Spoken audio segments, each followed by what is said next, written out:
आंध्र प्रदेश के भी कई अजला बारिश से शदीद मुतासर हुए हैं।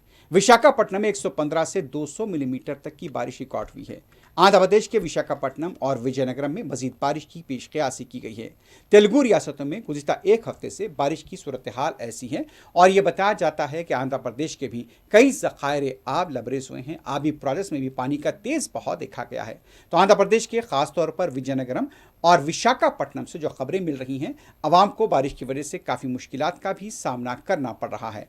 सड़कें यहाँ पर भी मुतासर हुई हैं। कई सड़कों पर पानी यहाँ पर तेज़ी के साथ बहता हुआ देखा गया है।